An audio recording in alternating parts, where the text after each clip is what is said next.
ம். ஹாய்ப்பா, எல்லாம் என்ன பண்ணிட்டு இருக்கிறீங்க? சாயங்காலம் ஈவினிங் ஸ்நாக்ஸ் என்ன பண்ணியிருக்கீங்க? சாப்பிட்டீங்களா? என்ன செஞ்சு சாப்பிட்டீங்களா? கடையில் வாங்கி சாப்பிட்டீங்களா? இன்னைக்கு அப்பா வெளியில் போயிருக்காரு, இன்னும் வரல. சரி வருவார், வந்தால் ஸ்நாக்ஸ் வீடியோ போடலான்னு எதிர்பார்த்துட்டு இருந்து வரல. டைம் ஆகிடுச்சாலும் நானே போடலான்னு முடிவு பண்ணிட்டேன். வாங்க, இங்கே பாருங்க, பீன்ஸ் பாருங்கள், சிகப்பு பீன்ஸு சூப்பராக இருக்குது. பீன்ஸு வெங்காயம் நீட் நீட்டமாக அரைச்சி போட்டு கொஞ்சமாக கடலப்பருப்பு ஒரே ஒரு வரமிளகா கிள்ளி போட்டு தாளித்து வச்சு சாப்பிட்டுட்டு ஒரு டம்ளர் டீ குடித்தா சூப்பராக சுவையாக இருக்குங்க பாருங்க. சாப்பிட்டு பார்க்குறேன் பாருங்க, சாப்பிட்டு காமிக்கிறேன் பாருங்க.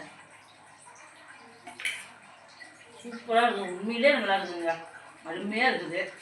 நீங்களும் உங்கள் வீட்டில் வந்து இந்த மாதிரி செஞ்சு நீங்கள் சாப்பிட்டு பார்த்துட்டு என்னன்றதை கமெண்டில் சொல்லுங்கள். டெய்லி ஒரு பயிர் வகைங்க சும்மா ஒரு 50 கிராம் போட்டு நீங்கள் ஊற வச்சு சாயந்தரத்தில் சாப்பிட்டுட்டு ஒரு டம்ளர் டீ குடிச்சிங்கன்னா சூப்பராக இருக்கும். அந்த மாதிரி செஞ்சு சாப்பிட்டு பார்த்துட்டு என்னன்றதை சொல்லுங்கள். நாளைக்கு சாயங்காலமாக நாளைக்கு சாயங்காலம் உங்களுக்கு வந்து இந்த மாதிரி ஸ்நாக்ஸ் வீடியோ போடுறேன். நாளைக்கு 4ஆம் தேதி அக்னி நட்சத்திரம் பிறகுதுப்பா, பார்த்து கவனமாக எல்லாருங்க. மத்தியான டைமில் வெளியில் யாரும் போகாதீங்க, வீட்டிலே இருங்க. சாயங்காலம் ஸ்நாக்ஸ் சாப்பிட்டுட்டு சந்தோஷமாக இருங்க. பாய்.